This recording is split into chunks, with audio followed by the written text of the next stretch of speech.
Welcome to Exploring Kabbalah, a JTS podcast with Dr. Eitan Fishbane, Professor of Jewish Thought.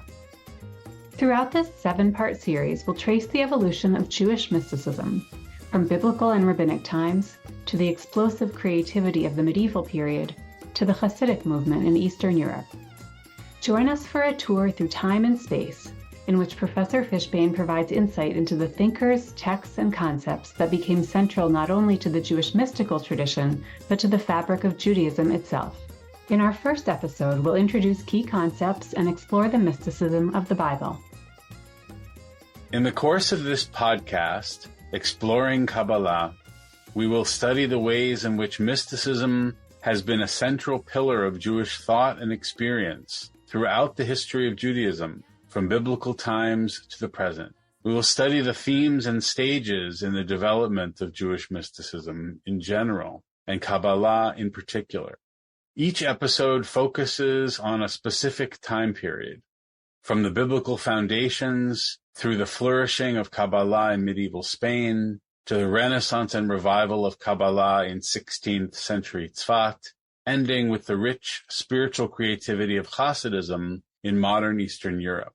In the process, I will offer reflections on how I see the major features and characteristics of Jewish mysticism throughout its historical span, considering prominent thinkers, ideas, texts, as well as geographical, cultural, and social context.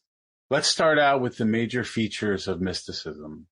As I see it, there are 5 core characteristics of mysticism generally, and of Jewish mysticism specifically, all of which can clearly be perceived by the time we get to medieval Kabbalah, though some of these aspects emerge in earlier sources. First, spiritual awareness and consciousness, the discerning of divine meaning beneath the surface of perception, and how the world around us alludes to divine mysteries. This element of mystical consciousness places an emphasis on how things are not always as they seem at first glance. That superficiality and literalism do not reflect the deeper truths of divine reality. The mystics claim that everything that is encountered in the world, from the words of the Torah, the sacred letters of Hebrew, the life of the mitzvot, the natural world, the human body, all of these point to the transcendent mystery of divinity. Second, I argue that there is a dominant theme in Jewish mysticism of monism or pantheism. Monism, in contrast with monotheism, is not just the belief in one God and not more than one God. In monism, God is the all and the oneness of all being and existence. Pantheism, for the mystic, means that God is ultimately all that there is. In case there is confusion, pantheism is not and has never been polytheism, or the belief in many gods. To the contrary, it speaks of the complete oneness of all reality, all of which is divinity. Nothing other than God exists. God is the totality, the all of being. God is the one that interconnects and underlies the seemingly fragmented and manifold character of existence as we experience it. A third major feature of Jewish mysticism, as I see it, the cultivation of intensive contemplative experiences seeking unity, or at least dramatic connection and bondedness to God. Mystics often yearned for an intensive, religious, revelatory, even sensory experience of divinity in their attempts to ascend in their minds to God, to contemplate God, to connect to the sacred. A fourth major characteristic is the principle of ineffability.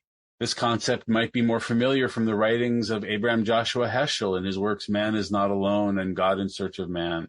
Mysticism is that dimension that lies beyond the ability of ordinary knowing and ordinary language.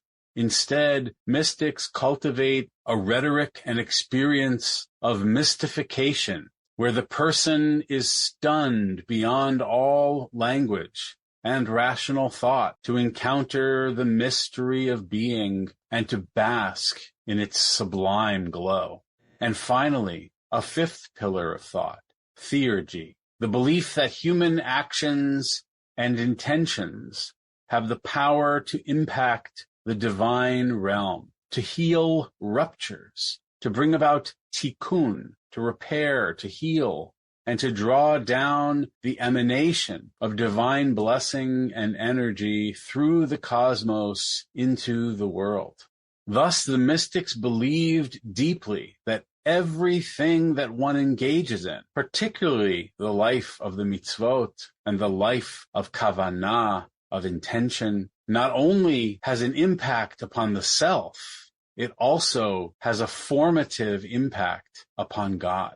These 5 features are my take on the defining characteristics of Jewish mysticism broadly conceived, and will emerge in different ways throughout the series. The story of Jewish mysticism begins its literary history in several famous texts from the Hebrew Bible, particularly the first chapter of Ezekiel, Isaiah 6, and a variety of Psalms.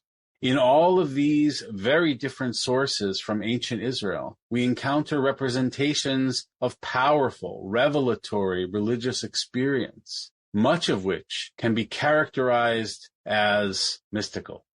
Ezekiel 1 specifically played a key role in the development of early Jewish mysticism during the rabbinic period. It is in the first chapter of Ezekiel that the prophet, while in exile in Babylon, testifies to an extraordinary vision of the heavenly realm, perhaps even of God's self. Quote, "In the 30th year, on the 5th day of the 4th month, when I was in the community of exiles by the Chabar Canal, the heavens opened and I saw visions of God. He witnesses flashing fire, surrounded by a radiance in the center of the fire, a gleam as of amber.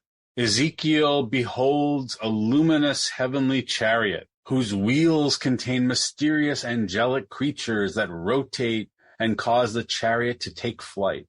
This seemingly bizarre, intricate, and ecstatic state of prophetic reverie culminates with a final vision of light and divine manifestation. Quote, in appearance like sapphire, like the appearance of the bow which shines in the clouds on a day of rain.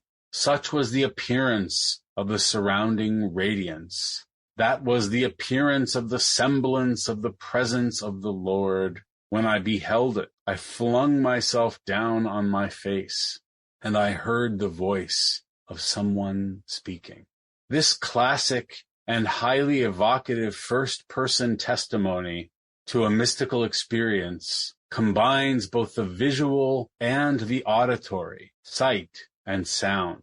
This may be characterized as an experience of the mysterium tremendum, a type of experience in which there is first a powerful revelatory encounter with the mystery and allure of the divine, and at the same time, the tremendous and fearsome power of that experience.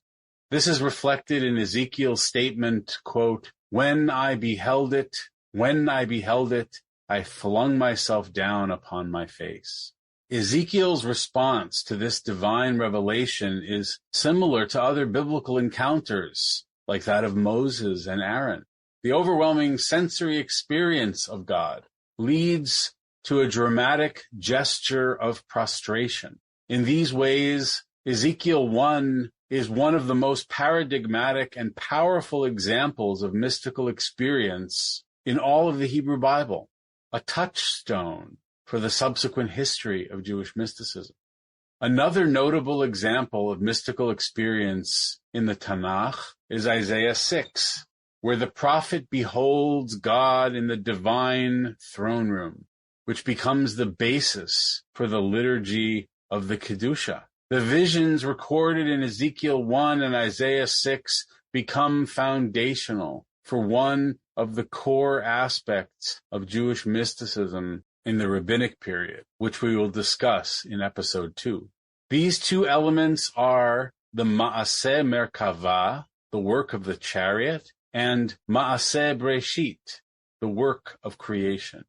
Maaseh Merkava is most famously mentioned in Mishnah Chagiga and in many other texts. Maaseh Breshit involved speculation on the mystery of the world's origins and eventually became a major feature of medieval Kabbalah and beyond. These two themes are the core topics of early Jewish mystical thought and practice. We will explore both of these topics in greater detail in the next episode. Thanks for listening to Exploring Kabbalah with Professor Eitan Fishbane, a JTS podcast. It was recorded and produced by Ellie Gettinger with editing assistance from Sarah Brown. I'm Rabbi Julia Andelman, JTS's Director of Community Engagement. The music for this series is Ya Notain Binah by 16th century Kabbalist Israel Najara from the album Seeds of Song, produced by JTS. If you enjoyed this episode, please subscribe and leave a review wherever you listen to podcasts. For those who want to dig deeper, visit jtsa.edu/podcasts, where you'll find sources, archival material, and more in the Exploring Kabbalah show notes, along with the complete library of JTS podcasts.